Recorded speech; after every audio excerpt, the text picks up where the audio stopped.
Sebelum kelompok kami, yaitu kelompok 7, teori belajar dan pembelajaran, review film Hitchcock secara detail. Untuk mendahulunya atau mengawalinya, maka saya akan bacakan atau menceritakan sinopsisnya terlebih dahulu. Film Hitchcock merupakan film Bollywood yang mengangkat tema pendidikan. Film ini dirilis pada tahun 2018. Film ini menceritakan tentang seorang wanita yang bernama Naina Mathur. Naina Mathur merupakan seorang guru yang mengidap sindrom Tourette, yaitu kelainan neurologis yang menyebabkan penderitanya mengeluarkan kata-kata atau melakukan gerakan tanpa bisa dikontrol dan secara spontan. Dia bisa mengalami cegukan dengan tiba-tiba. Setelah lulus menjadi sarjana pendidikan, Naina melamar ke berbagai sekolah untuk menjadi seorang guru. Namun, yang ia dapatkan hanyalah sebuah penolakan. 12 sekolah, tak ada satupun yang menerimanya karena sindrom yang dimilikinya itu. Mereka meragukan kemampuan mengajar Naina. Bahkan, ayahnya sendiri pun meragukan kemampuan sang anaknya. Setelah mengalami penolakan demi penolakan selama 5 tahun, Naina akhirnya diterima di sekolah Saint Northcote, salah satu sekolah elit di kotanya. Dia ditempatkan di suatu kelas yang terdiri dari anak-anak yang memberontak dan nakal-nakal. Naina mengalami perlakuan yang tidak menyenangkan dari murid-muridnya. Dia diejek dan dijahili. Namun Naina tidak menyerah dan terus berusaha memperbaiki murid-muridnya. Naina mengerahkan segala kemampuan dan melakukan pendekatan yang berbeda kepada murid. Dia berusaha membuktikan bahwa murid-muridnya merupakan orang-orang yang mempunyai kemampuan seperti murid lainnya di sekolah tersebut, serta meyakinkan murid-muridnya bahwa mereka punya potensi dalam dirinya. Sungguh cerita atau film yang sangat menarik. Sebagai seorang yang berpendidikan, tentu kita tidak menonton film hanya semata-mata sebagai hiburan saja.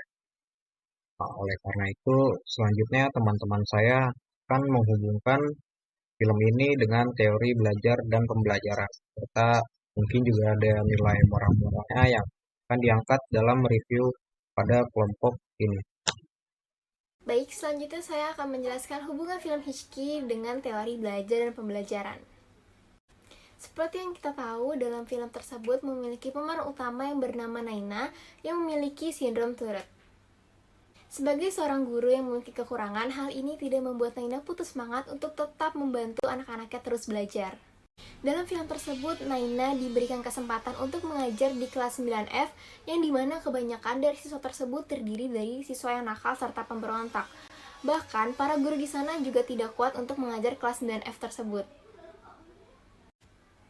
Dalam teori belajar dan pembelajaran, seorang guru harus memiliki rasa empati yang tinggi. Guru harus mengerti bagaimana latar belakang atau kondisi yang menyebabkan siswa menjadi nakal, pemberontak, dan sebagainya.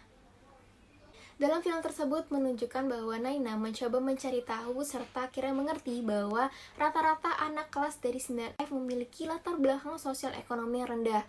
Hal ini tentunya memaksa mereka untuk beradaptasi dengan lingkungan sekolah yang menengah ke atas. Ketidaksetaraan edukasi juga terlihat dalam film tersebut, di mana siswa yang memiliki latar belakang ekonomi sosial yang rendah memiliki keterbatasan untuk sumber daya belajar, seperti contohnya memiliki keterbatasan memiliki buku, media pembelajaran maupun kursus.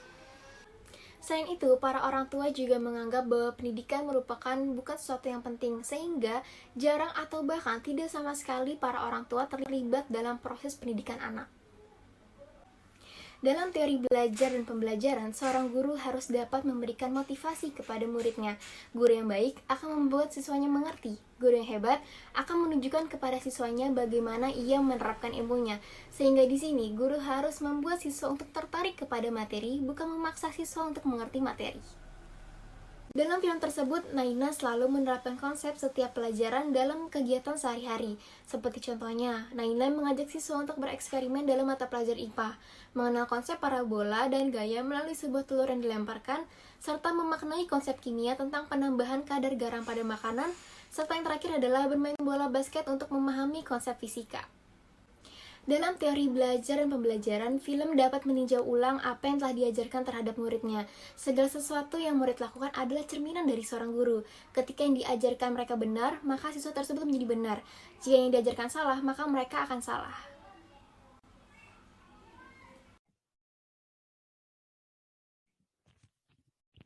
Baik, selanjutnya itu adalah pesan fasilitator dalam pembelajaran. Setelah kita menonton film ini, itu kita bisa lihat sendiri bahwa peran fasilitator itu sangat penting banget bagi siswa. Tidak hanya memfasilitasi saat belajar, tapi peran fasilitator ini tuh sangat mempengaruhi terhadap proses pembelajaran tersebut. Seperti halnya menciptakan suasana kelas dan mendukung minat belajar para siswa.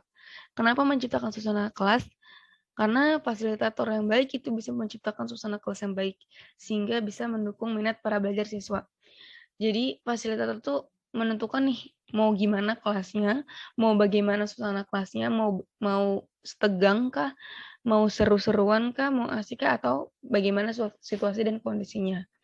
Nah, fasilitator juga itu adalah orang yang paling paham terhadap siswanya sendiri, orang yang bisa memahami siswanya sendiri bagaimana dan mengapa. Karena fasilitator tuh yang turun langsung atau interaksi langsung dengan siswa tersebut.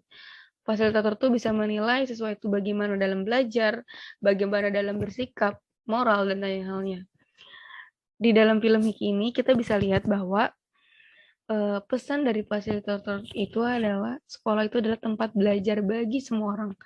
Tidak bisa kita memandang orang dalam segi apapun, bahkan dari segi ekonominya, dari segi fisiknya, atau apapun hal itu. Karena di sini manusia itu dianugerahi akal yang lebih sempurna daripada makhluk-makhluk hidup lainnya. Semua manusia itu memiliki bakat sendiri, cuman perbedaannya adalah bakat itu belum saja terasa, belum aja keluar bakat tersebut. Jadi emang sekolah itu memang adalah tempat untuk belajar bagi semua orang. Dan juga pesan terakhir dari fasilitator itu adalah tidak ada murid yang gagal, tetapi hanya ada guru yang gagal.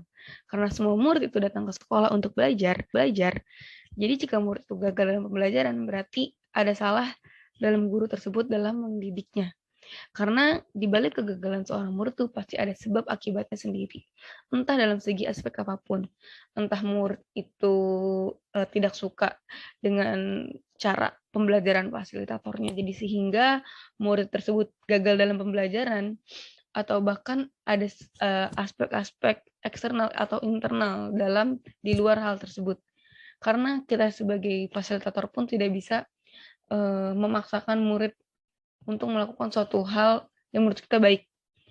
Jadi jadi fasilitator tuh harus bisa jadi seorang yang multi talent gitu loh. Jadi fasilitator tuh harus bisa jadi seorang guru, seorang sahabat, seorang teman, bahkan sebagai orang tua. Karena fasilitator itu adalah orang tua kedua di luar rumah, yaitu di sekolah, yang menjadikan penunjuk arah nih bagi semua siswa. Ke arah manakah? Jadi pesan fasilitator itu sangat banget berguna bahwa tidak ada murid yang gagal. Tapi hanya murid yang memiliki yang belum keluar bakat, yang belum terasah bakatnya. Jadi kita sebagai calon fasilitator itu harus bisa memahami segalanya dalam segi aspek apapun itu. Apalagi siswa tuh masih di bawah umur yang masih kurang pemahaman daripada kita. Jadi kita harus lebih bisa membimbing siswa tersebut ke arah yang lebih baik. Pesan moral yang dapat diambil dari film ini adalah yang pertama, janganlah memandang orang lain dengan sebelah mata dan janganlah pula terlalu cepat menilai orang lain. Di dalam beberapa scene di film ini jelas terlihat seringnya anak-anak kelas 9F yang dipandang sebelah mata karena mereka berasal dari kelas sosial bawah atau memiliki latar belakang dan kelas sosial yang berbeda dengan anak lainnya di sekolah tersebut. Dan begitu pula dengan Naina Matur yang juga seringkali dipandang aneh, seringkali mendapat penolakan dan diremehkan karena sindrom Tourette yang diidapnya. Lalu yang kedua, tetaplah semangat dan optimis. Di balik kekurangan yang mereka miliki, mereka tetap gigih, semangat, dan optimis dalam mengejar cita-citanya. Dan yang terakhir, lawanlah rasa takutmu. Di dalam film ini terdapat adegan di mana Naina Matur bersama dengan murid-muridnya atau dengan anak-anak kelas 9F menuliskan rasa takut mereka pada selembar kertas dan melipatnya menjadi pesawat kertas. Lalu menerbangkan bersama pesawat kertas yang membawa ketakutan